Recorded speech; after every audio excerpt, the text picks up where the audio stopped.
This is Synopsis, a series of conversations ran in the framework of XXIII Institute. I'm Neža Zupanc, and today's guest is Benjamin Zervigon. Benjamin, welcome, and please introduce yourself.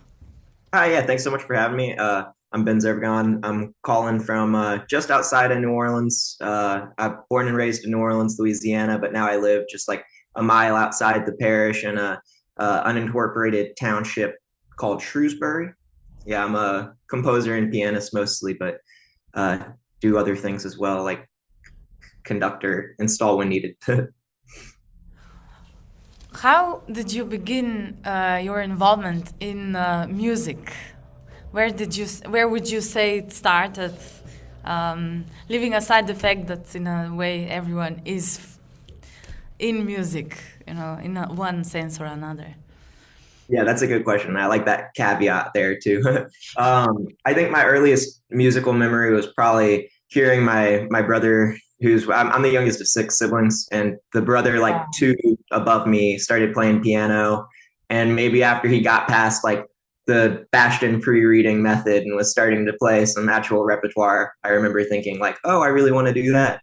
And so then I started studying with the same piano teacher he had, who was actually the same piano teacher my mom had too, a wonderful educator named Rachel Leon.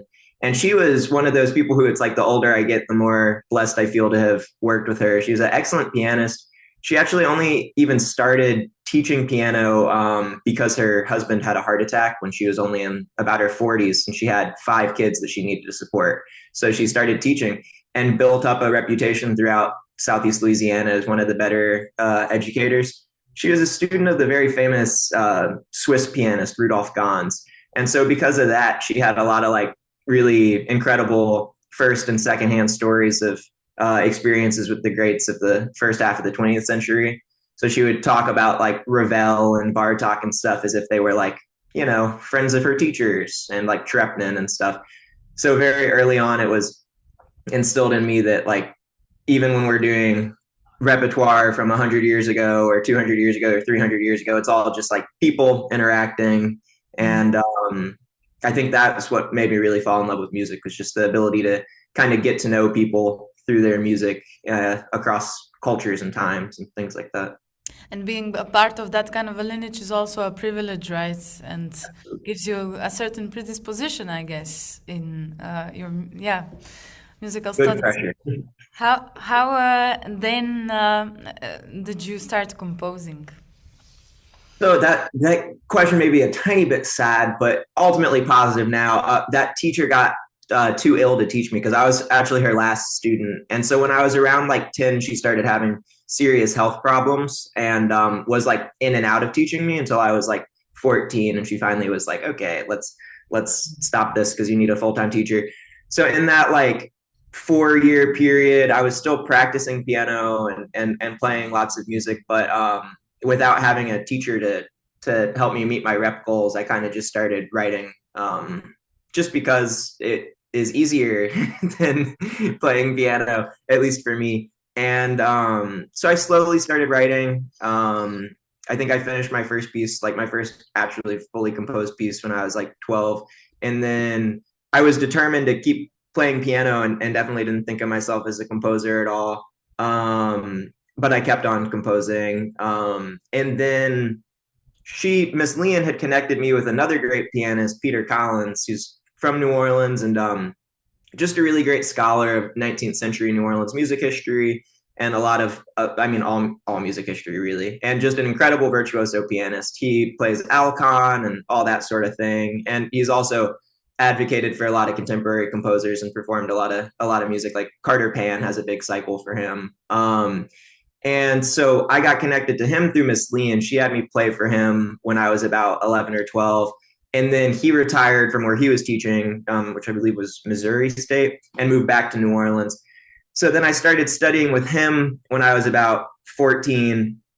And he really was like, nose to the grindstone. You're gonna get on the well-tempered clavier and all that kind of thing. And so he helped me prepare like a undergraduate application portfolio. But it was really funny because as I was studying with him, I was also composing lots. And I remember very distinctly one day I was like working on putting together my application for school because I knew I wanted to study piano in college. I went to a high school that was primarily focused on math and science. And so I'm trying to prepare this work, and I think it was the Haydn E flat major sonata, not the big one, but the small one that opens like yum bum da dum bum bum. And I was just not able to get it like we wanted it. And he was just like, yeah, like I don't know what you're thinking. You're not a pianist. You're a composer. And I couldn't get it right. Like I was playing it consistently, but couldn't get it stylistic enough for him. And that really stuck out with me or to me. And it was around the same time I've been studying composition with a longtime mentor of mine, Jeff Pagano, this whole time. But that was very much like New Orleans composition. It wasn't formal. There was no gratis ad parnassum. It was going to gigs and improvising and all that sort of thing, sitting in with people. And so I had that kind of going. And then the whole time I'd also been email corresponding with this great composer, Chris Trapani, who's also from New Orleans. And we had a mutual piano teacher that I had in the in-between years between Miss Leon and Peter. And so that teacher put me in contact with Chris, and I really admire his work. And he studied with a lot of my like icons like Tristan Morai and George Friedrich-Haas. And he advised me to find a more serious teacher, and pointed me in the direction of Yotam Haber, who was at the time teaching at University of New Orleans. So I just kind of nagged Yotam for like 6 months until he'd give me the time of day. And then he accepted me into his private studio, which I think probably consisted just of me. And then I would go after school to the university and have private lessons with him. And with him, he was trying to pull a Messiaen and Xenakis. We didn't do like any tonal theory or anything. We started with serialism and then went through to more modern techniques. And he was a very good teacher, taught me a lot, and also let me audit all of the graduate courses at University of New Orleans without being enrolled. So I got to have an orchestration class while I was still in high school and things like that really helped me develop. And I think it was in those years that I kind of shifted from primarily a pianist to primarily a composer. And I guess I would have been like 17 or 18 then. Mm-hmm. And perhaps straightforward to your compositional practice at this point, how would you describe it for someone that has no clue about it, and perhaps even with or without hearing one of the compositions you have recorded and composed? What does it consist of? What do you see your compositional practice consisting of? Yeah, that's of course a tricky question. But I think the like through line that I see throughout all the different things I do would definitely be just trying to connect people and connect with each other artistically, kind of trying to create a sense of meaningful exchange and dialogue, whether that's with my work or working on staging someone else's work or working on an installation. I think the one thing that I see really crossing across all projects is just this idea of people connecting with each other and hopefully forming some sort of mutual understanding of something. If you would perhaps take it from this wide to a specific case, how does that reflect in one of your actual pieces, for example? Yeah, that's a good question. I think most directly, like when I compose for someone specific that I already really know, which is most of what I do. Usually when I'm writing for collaborators that I met along the way or people who I really admire. And so I'm writing for them. And especially in solo works, I think it clearly manifests as trying to create a work that is of the personality of the person who I'm writing for and challenges them in ways that I think they maybe not need, but would enjoy being challenged, or sometimes need. Like sometimes I'll write something for a friend of mine, like specifically to push them on one thing, or like present a problem to somebody who I know can solve it, but other people can't. I think that's a lot of fun in terms of like the written work of it. But then in terms of like the organizing work and the performing work, I really value well curated concerts and concerts that are specific to the not even the audience, but like the environment in which it's being presented. So like we have a ensemble here called Alluvium Ensemble that's pretty free form and made up of like 4 different generations of New Orleans artists. But the whole point of the ensemble is putting New Orleans voices first and New Orleans narratives first. And in an age where like the cultural identity of the city is so rapidly shifting because of influxes of lots of people from out of town and various other environmental factors. One thing we've been doing a lot lately is creating programs that are essentially historical surveys of New Orleans music that involve community members. And I kind of see that as like, it can be an educational thing for people who are not aware of the history, but then for the people who I'm primarily interested in, the community members who know all of the people involved, then for them, it's a community building thing because you get to hear work from like your great grandfather's uncle or whatever. And then now you're hearing works by this young guy. And yeah, so I really like intergenerational exchange when programming. And I'm sensing locality there. I Totally. mean, which does sound like a special case today when everything is global, not judging either of these or evaluating. Why do you think that is relevant? And why do you see it necessary to what you first said, write music that perhaps pushes performers to the boundaries? Yeah, I guess it's something that's like kind of just forced its way to be rather than like anything I've planned on. Like I was talking in terms of the community aspect and the locality aspect. A few weeks ago, I was talking to a great opera researcher and performer with the group called Opera Creole for an article I'm writing for Van Magazine with my friend Tara. And we asked her a pretty similar question of like, why are you doing all this work? Which for her is New Orleans Opera Scholarship, which, you know, a lot of people don't know about, but New Orleans was the first city of opera in North America, yada, yada. And Okay. she was, which I can definitely talk about that more. Always glad to talk about that. But she said something that I thought was really wise of just like, well, how did this happen with your own personal musical journey of New Orleans scholarship? And she's like, it just presented itself. It just happened. It's like she had no other way to go. And I think for me, I feel a kind of similar way. I mean, there's some direct things. Like before I went off to college, I thought like I'd never come back to New Orleans, and I wanted to do the international thing, trying to bounce from commission to commission and like trying to do academic jobs.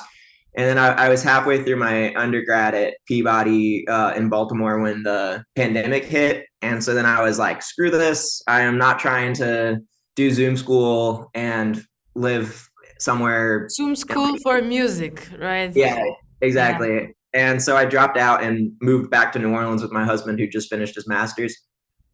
And so then it's kind of like, well, what do you do? It's like you can either keep trying to just send stuff around, or you can try to build something up. And here in New Orleans, and I mean in the US in general, but particularly here, there's absolutely no infrastructure. There's no money or anything for any arts. And that's combined with the fact that we have one of the largest concentrations of like really great music makers and visual artists of anywhere in the world, I'd say. So you get this glutton of riches with the glut of riches with the amount of talent, and then there's absolutely no infrastructure and no support. So then what that creates is just like this constant revolving door of talent coming in and out of the city. But then you have the people who are here and return here all the time because of their very deep roots. So it seemed obvious where it's like when you have these people who are never going away, then they can all band together to try to get some support for each other, and then that feeds and helps grow the community of the people who tend to just pass through every like 5 years. Because there's always some good musicians. You just have to like be really willing to use non-traditional ensembles and like seek people out. Oh, and then the other question, the boundaries of musicality thing. I think that's much more just like an aesthetic predisposition I've had my whole life. Like I've always really like my early, aesthetic predisposition. for Please, sure. please. Well, like my earliest musical loves were the piano virtuosos, like particularly Chopin and Alcon. And then later I really fell in love with Debussy and Leo Ornstein. And I just loved that idea of like challenging what's possible for the means of something expressive, and just the sheer like athleticism isn't the right word, but like Craft. I mean just virtuosity. Yeah, just the wow factor of some of these great virtuosos. Like I am a everybody always looks at like the term showpiece as like a negative thing, which I understand because in the historical context it kind of is. But at the same time, it's like when you take any of the most subtle of Chopin's etudes or like anything like that, if you just play it for somebody who has no idea what they're looking at, they're going to be like, oh my God, that's so cool. And I just have always loved that feeling of like both, oh my God, that's so cool, like a circus, but then also like deeply emotional and very expressive, that middle ground. Like I don't like everything Liszt wrote. There's tons of Doesn't crap. have to be mutually exclusive, right? Exactly. Yeah. Exactly. I do notice the same thing in terms of this negative connotation for anything that is entertaining. Today, plus the craft that demands is usually rare to find, in high demand, and does being a performer, a pianist here inform you as a composer?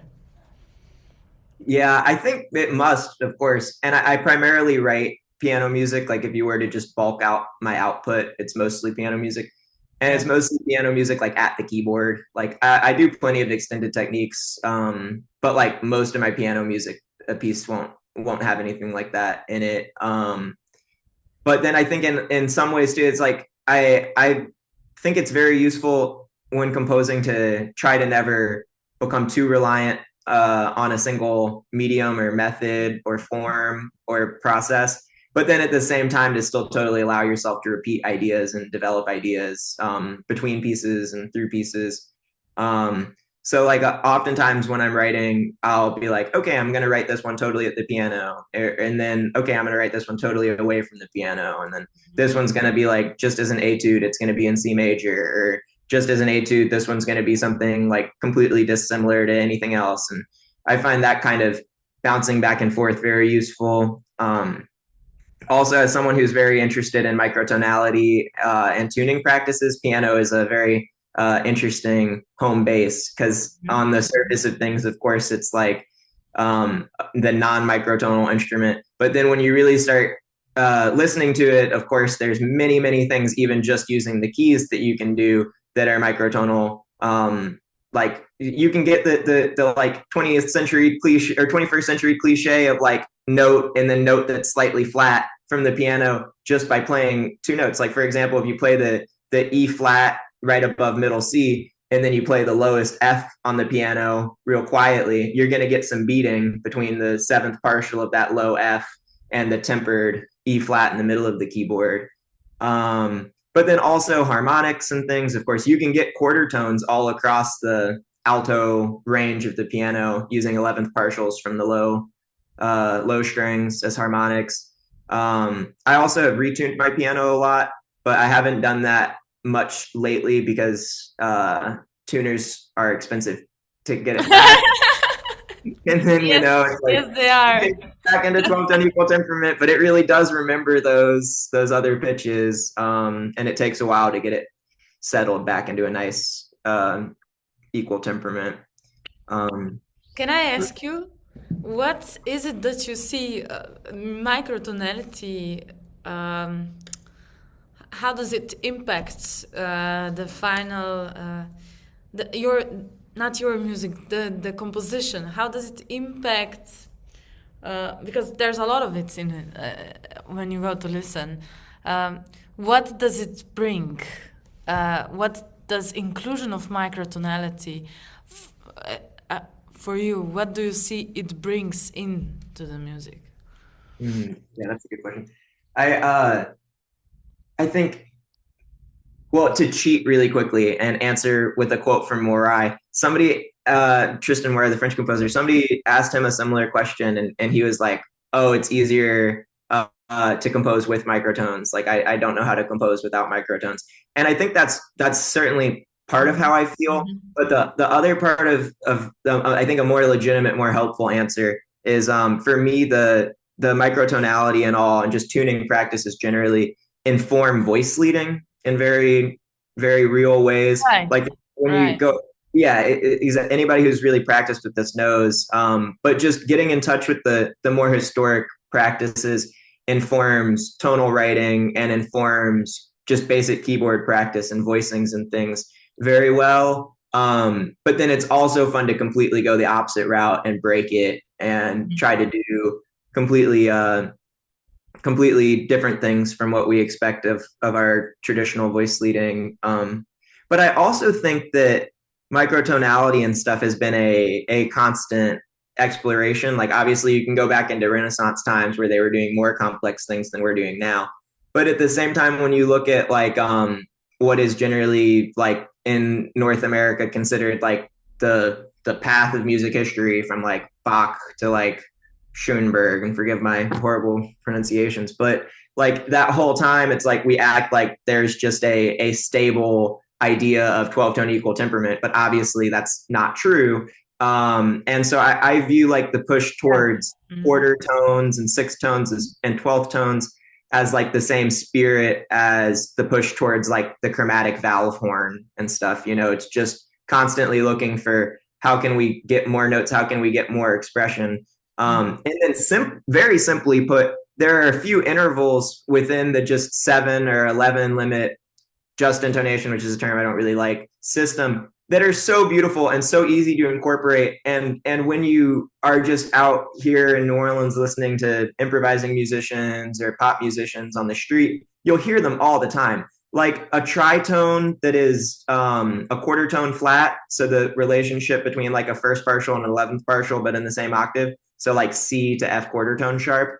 I hear that interval all the time around on the street. Or another one I hear all the time, the 7th partial to 8th partial, so like a whole step that's a little wide, like a B flat that's a 6th tone flat to C natural. That wide whole step's everywhere in tons of music. Like the end of Nina Simone's Images is a perfectly in tune 7th to 8th partial inflection. So I think just bringing that stuff in and getting people to listen more. And again, that's like what I was talking about community and challenging each other. It's like just letting these musicians know what they're doing in a more formalized way on one hand, and then on the other hand, the musicians who they think that they know everything that they're doing and like think, okay, I did undergrad and now I'm an orchestral musician, I never have to learn a new note. It's like, no, you can still keep learning new notes. You can still keep figuring out further ways to have greater expressive control. And knowing the technical, maybe the mechanical side of this, as well as knowing your instrument in such depth as you describe, in the end also contributes to the extent to which you can hear these small differences. I always say I learned about microtonality being everywhere while playing Mozart.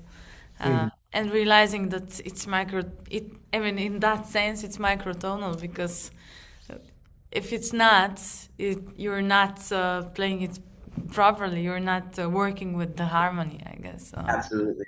At least on a wind instrument. What I wanted to ask you, also when listening, let's say, to Floodgates, do you think that, what I thought of when I was asking was also it sounds really beautiful. Oh, thank you.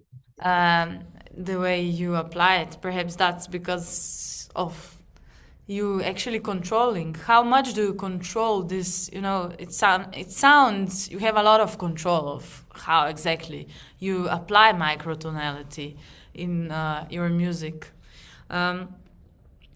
Can you perhaps specify, let's say, microtonality being one of the regular or constant or almost constant phenomena? What else would go into that domain, into that area? What else is it that you can say this actually repeats with almost every work? Yeah, that's an interesting question too. I think just one thing that I definitely couldn't deny is I like pieces generally to have a clear sense of drama and dialogue and expressive trajectory. But the last piece I wrote, I tried to explicitly get away from that just to see what happens, because I was like, everybody writes programmatic. Which piece was that? This one's not been made public yet. This most recent one, I don't know if I will put it out there, but can you tell the title just to... Sure, it's called SIL, and it was written for Hypercube Ensemble. There's a recording of the live stream available online.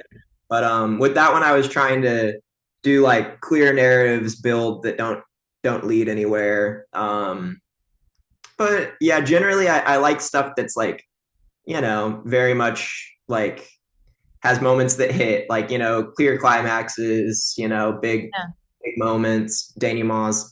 I like the classical, not forms, but the classical or more the romantic high points and low points kind of deal. I like very emotionally manipulative music, as long as it's done effectively. Like one of my is it manipulation, or is it just knowing what you, I don't know, knowing what you are writing and how it will influence someone's listening? Sorry for jumping in. Oh no, you're good. You're good. Yeah, I'm mostly joking when I say that, but I just mean stuff that like that will like maybe sometimes unsettle people. Like one of my favorite composers in the world, who was also one of my teachers in undergrad, Michael Hirsch.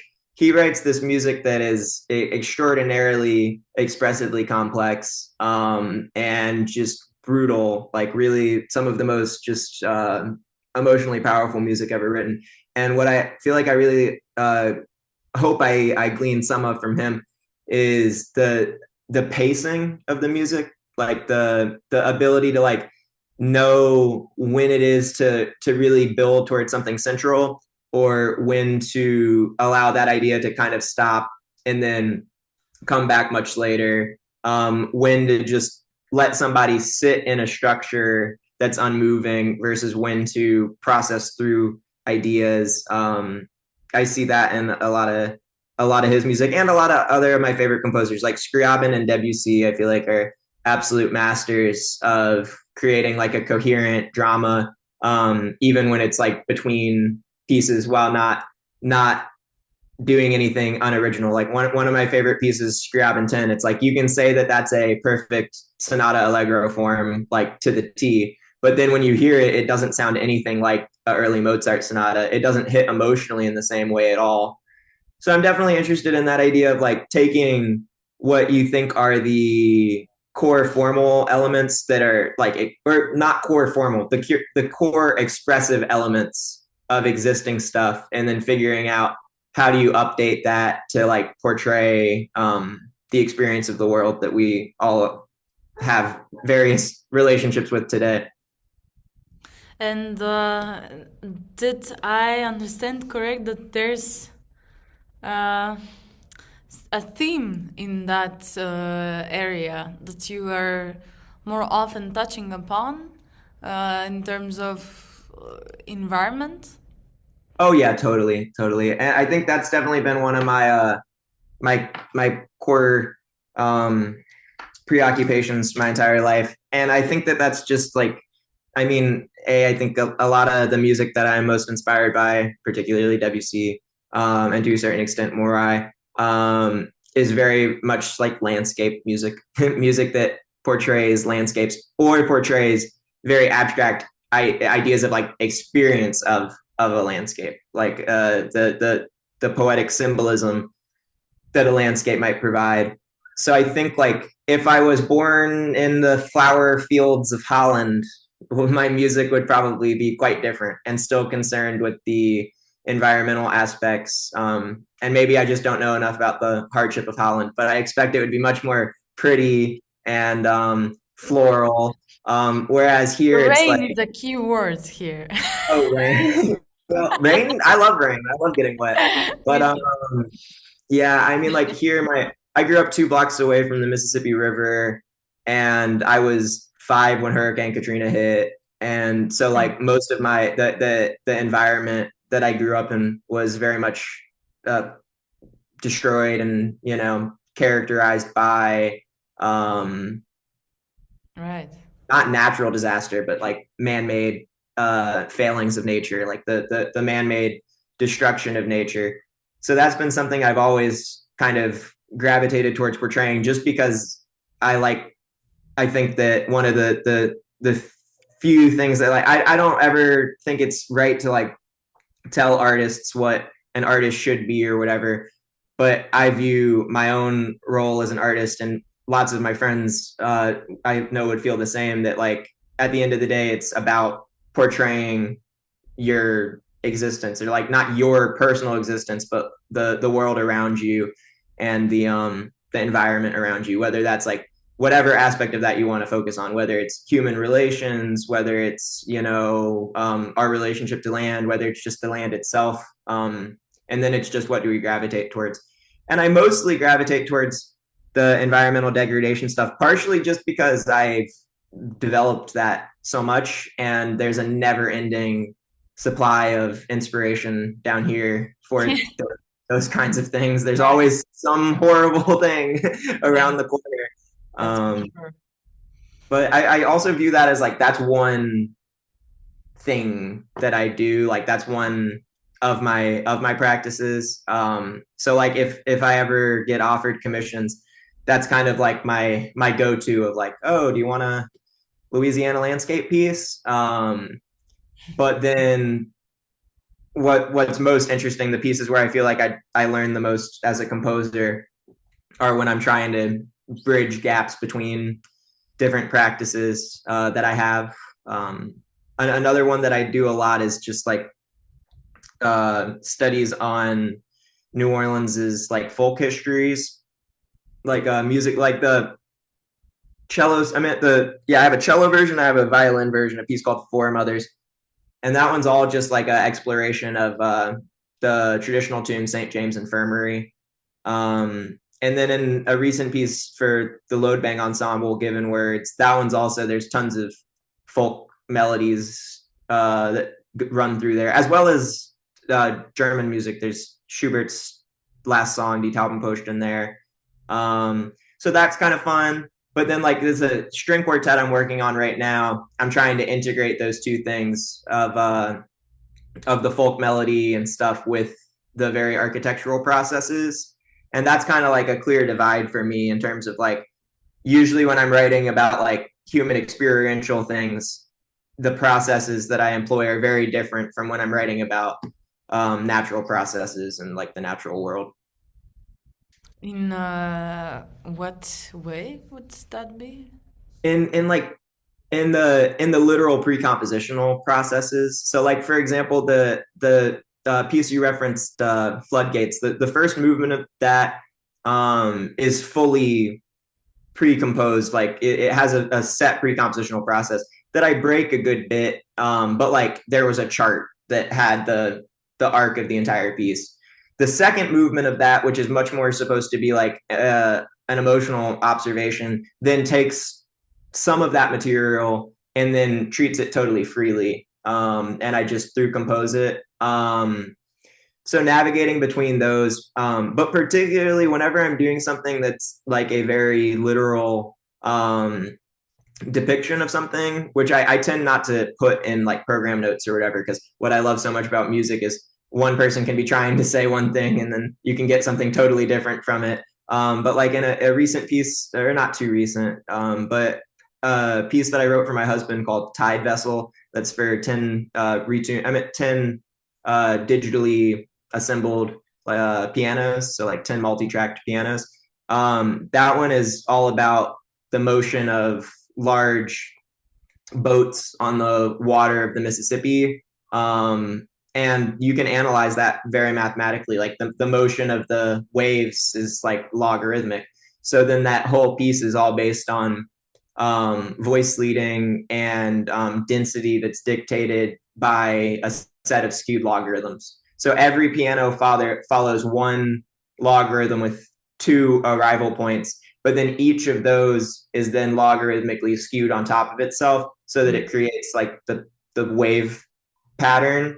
And that feels very similar to how I composed the first movement of Floodgates and certain other moments in other pieces. And that's also what I mean about like repeating ideas, like how if both of these are about like boats and motion of water, it's like, well, I can get more sophisticated, not to say more complex, because it's like, yes, Tide Vessel is much more complex than Ruin of Time, the first movement of Floodgates.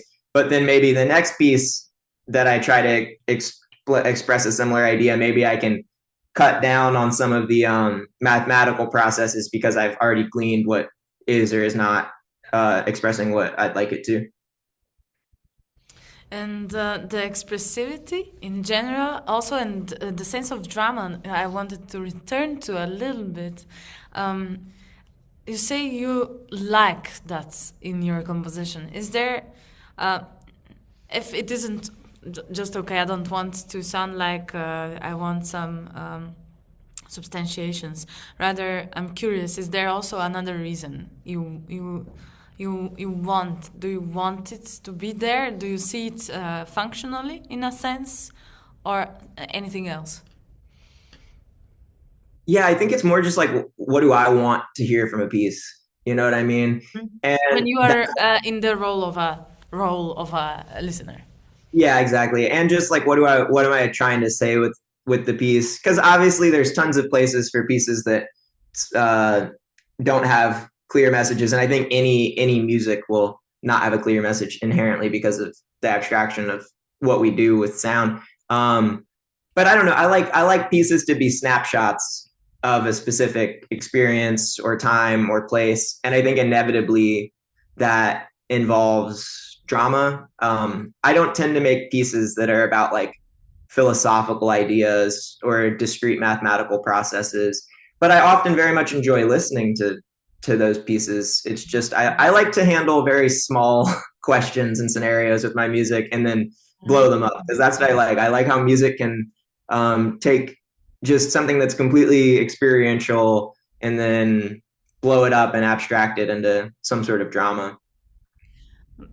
I also ask this because, and thank you, I also ask this because usually it's easier to listen to that. And more listener friendly, which is sometimes very welcome. Well, and I love challenging stuff too, and I think that's one of the things that like is often like we break ourselves so much when we're in like the academic music world in particular, but when we're all only talking to musicians about the experience of the music, it can be very hard to get sense on what like some random person thinks. And I think it's a delicate balance, because it's like I don't believe in like writing towards specific audiences unless that's what you want to do. That's not really what I do. But the jazz pianist Bill Evans always would be quoted as having said that the best audience or the best judge of music is a sensitive layman. So like somebody who's into music and listening, but has never really.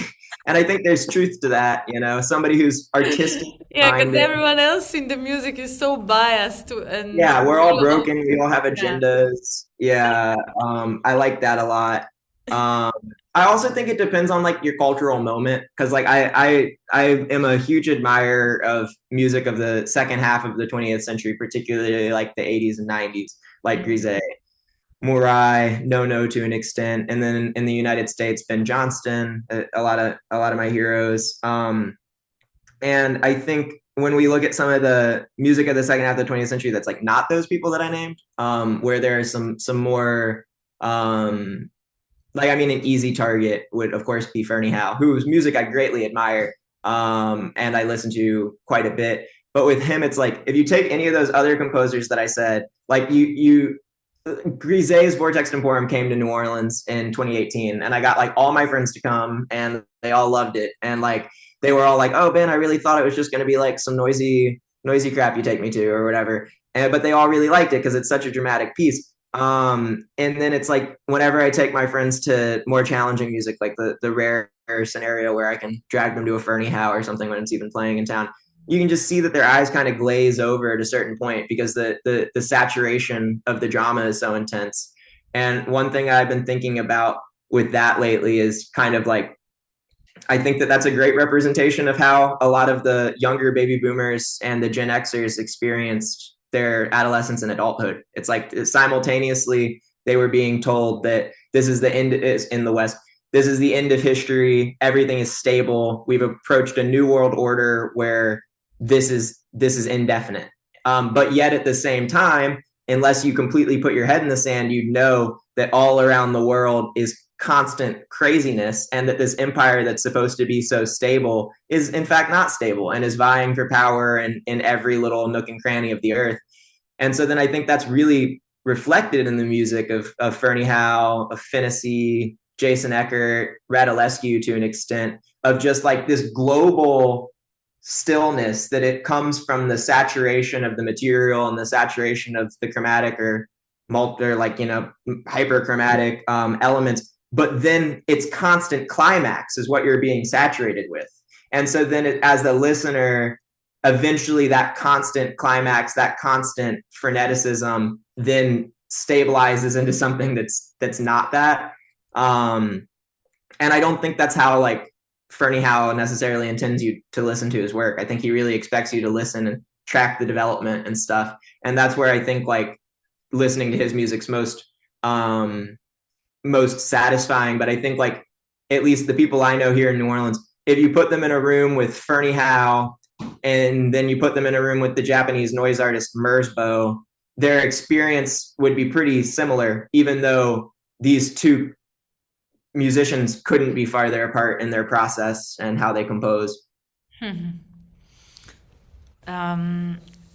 Okay, thank you for that really curious read.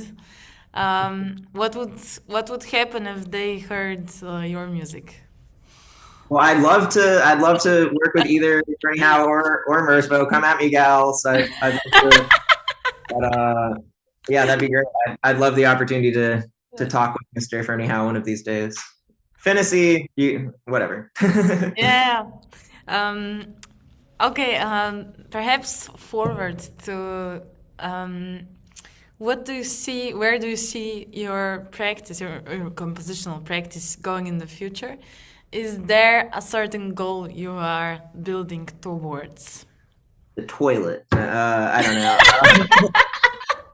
But I don't know. I just want to keep writing and see what happens. Keep my day gig is teaching private piano lessons to young kids. So just always glad to have the next piece and see what the next collaboration is. The thing I'm most excited about right now is writing a solo trombone piece for the trombonist Will Lang of Load Bang. And I'm really excited about that just because he's one hell of a player and can do stuff that's just like, it just shouldn't be possible. And so I'm excited about that and just continuing to organize concerts in New Orleans, see what I can get going. I also am engaged in a decent bit of multimedia collaboration with a photographer friend of mine, Luca Hoffman, and a poet, Nicole Cooley. And I really love those projects. And we've done installations of those projects where like we essentially take the Mississippi River and try to like put it inside. with these multimedia videos and with how we paint the walls and put sand everywhere and all that sort of thing. So I'd love to keep doing that. I'd love to do installations outside of New Orleans, because here it seems kind of irrelevant, because it's like, yeah, this is our landscape and stuff. So why? But I'd love to like take that to Berlin or take that to New York and do one of these installations. But yeah, just having the ability to continue to write and collaborate with musicians I respect is all I feel like I can really hope for. And you were mentioning at the beginning building the infrastructure in New Orleans for musicians that are there. Is this also something that you see as a part, or let's say connected to your compositional practice, to your role as a composer? It certainly, I certainly try to keep them linked, but what I find is the more consistently and constantly I'm engaged in the bureaucratic work of ensemble management and of grant writing and financing and things like that, it makes keeping up the creative practice all that much harder, and like less satisfying. But it's very important work that I'm not the only one doing. My friend Tara Melvin has been great with assisting that, and I have some other advisors in that regard. It's just slow going, it's just little by little. And then whenever we do have the opportunities to present my own music here in New Orleans, it always feels like a bit of a mixed bag, because of course it's fun to present stuff here. But our audiences are small. Ultimately, I mean, New Orleans has had a big influence on the world, but it's a small town. We only have like 300,000 people. So it's just teensy, and it's, I don't know, it's slow going, and most of the work that goes into it feels extremely uncreative and is extremely uncreative. But then those nice rehearsals and those good performances almost make it worth it. I also just really don't like performing and conducting and stuff like that. If I could just never do any of that, that'd be great. Yeah. But it's cheaper for me to conduct than to hire. You mentioned a lot of ensembles today. Is there one that you work with most of the time, like on more regular basis in New Orleans? Not particularly. The group that I run here, Alluvium Ensemble, it's more like a collective than an ensemble. So like there's certain musicians in it who I have like really close collaborative relationships with, but they're all in different terrains. Like because of New Orleans' opera history, which I'd love to give like 5 minutes on that. There's a lot of opera singers, but then there's also these incredible new music people who come and are usually here for like 5 years max. Like the cellist from ensemble. I'm forgetting the name, but one of the great Chicago new music ensembles, the cellist Juan Hori, lives down here now. His viola partner Sixto Franco has been here for a while, and those are two dudes who you can do absolutely anything with from like a new music perspective. So interacting with guys like that when they come through and developing those relationships, always nice. And then figuring out the ways to bridge the gap between the improvising musicians, the Frenchman musicians and stuff, all of whom have formal training. You almost never meet someone who's good on that scene who isn't formally trained in some way. And that's one of the big pitfalls people fall into with when they think of New Orleans music. They think it's all just like these untrained great improvisers or whatever. I've never met a good improviser, a great improviser, even an okay improviser who doesn't know how to read music on some level, who doesn't know about voice leading, who doesn't know about changes like, harmony, all that. It's just our vocab is so different, which perfectly leads into a little spiel about New Orleans opera, because I think this history is very important, and surprisingly, a lot of people don't know it. So New Orleans was North America's first city of opera. We had an opera house in, I believe, 1789, although you can date check me on that if anybody wants. Premiered the first opera in North America under Yvonne Gretry, I believe, was the composer, and the opera was called Sylvain. And from there, it went on like for many, up until about the 1870s, we had more opera here than in New York or anywhere on the East Coast. At one point, we had 3 opera houses in New Orleans that premiered pieces by Mozart and Beethoven, like North American premieres, before they ever saw the Met or anything like that. And what I find very fascinating about that is because of the role of the French aristocracy and the presence of the Creole population, which that history is a lot to explain, but basically it's a interracial society that in the time was neither classified as black nor white, but by today's standards would be classified almost universally as black, with some exceptions. But they were very high up in the French aristocracy, and it's some of them. And because of that, they developed their own social class, and were some of the leading figures in the New Orleans opera scene. So if we're using today's American terms, it was integrated from the beginning. Some of the best leaders of New Orleans music, and most of them were people of color. Notably, Samuel Snaer led the Philharmonie Society of New Orleans from like, I think 1806 to like 1846 or so. And that was a fully integrated, predominantly black orchestra that did most of the orchestra for the operas around town. They also produced so many great composers out of these environments. The Philharmonie in particular produced a lot of very influential composers.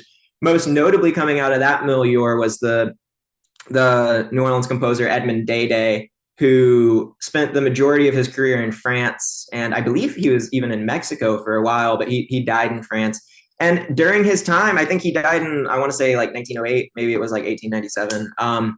But during his time, there was a time in France where he was very well known and toured all over, and was a respected composer. And he wrote multiple operas. And so just like owning that history, I think really puts into context the fact that we created America's national music of jazz. It's like we had all of these different traditions blending. And of course, with the birth of jazz, you can't undersell the importance of the Pan-African diasporic stuff that all came to a head in Congo Square of New Orleans, because under the French Code Noir, which dictated how enslaved people were treated, no one was allowed to work on Sundays.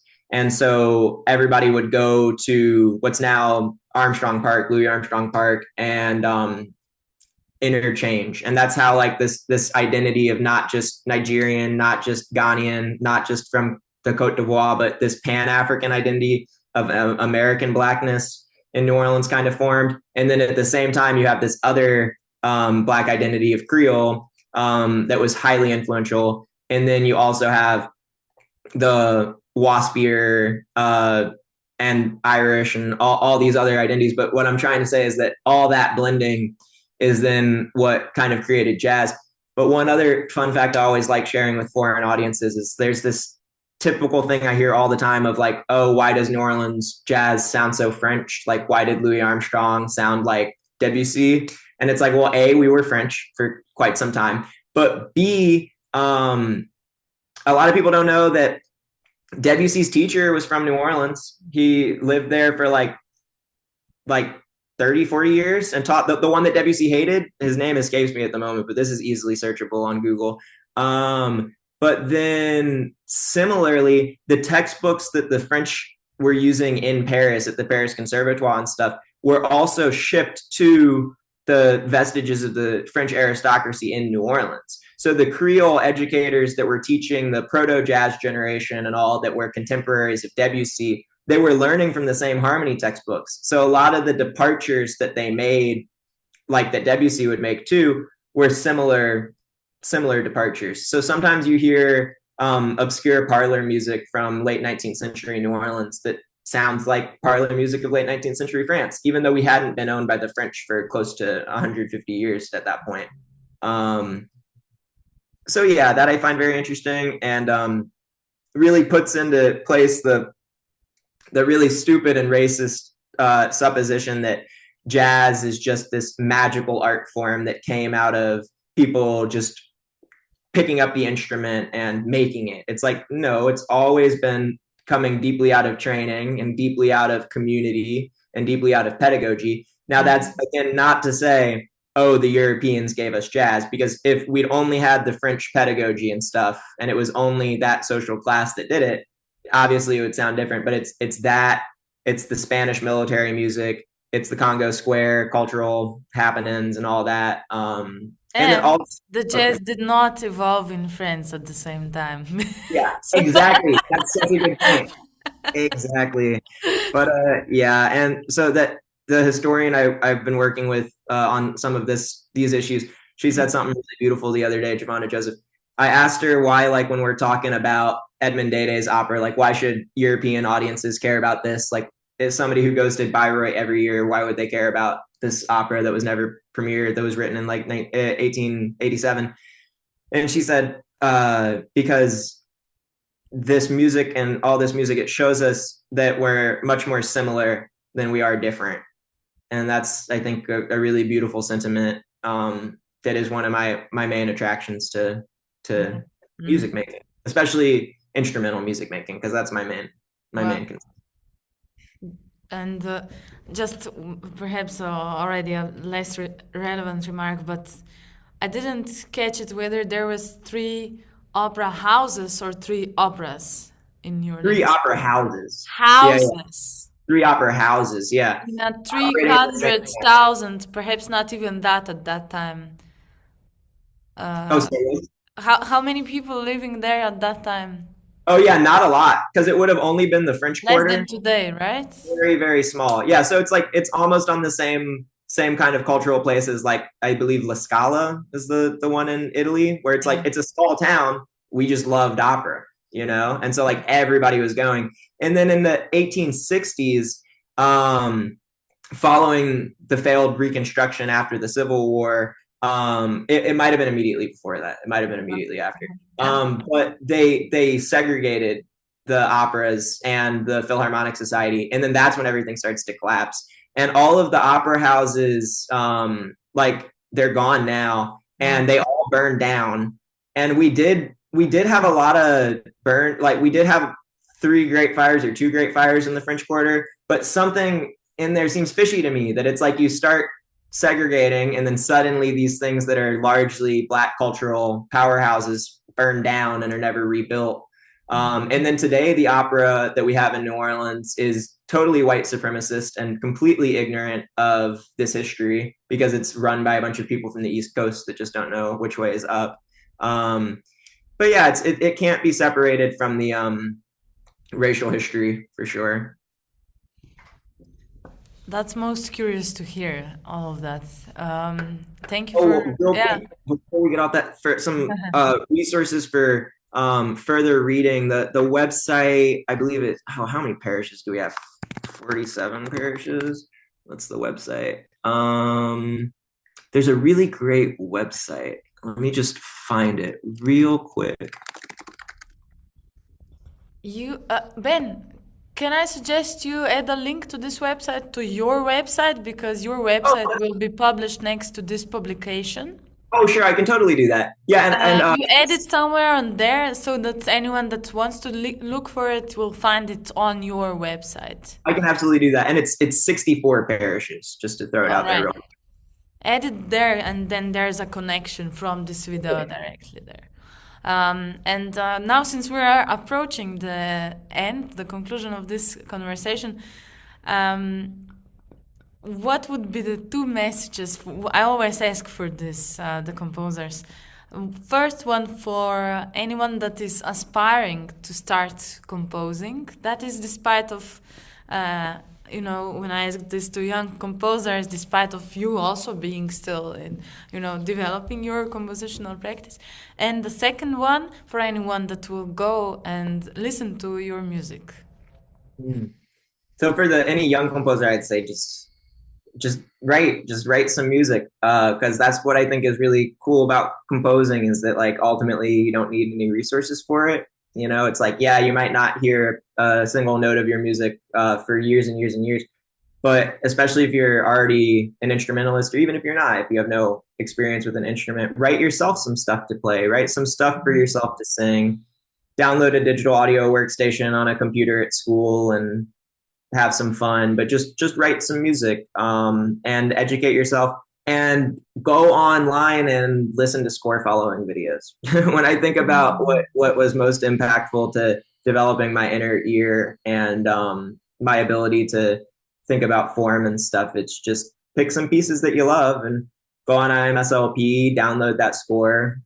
IMSLP, it's the best resource ever for young composers and just young musicians generally. And then in terms of anybody listening to my music, I guess all I can say is thank you. And I hope you enjoy it. And if you're an instrumentalist and you want any of my stuff, I post most of it on IMSLP. And if there's something you don't see on there, feel free to reach out. And always looking for more stuff to do, because what else you can do with your life?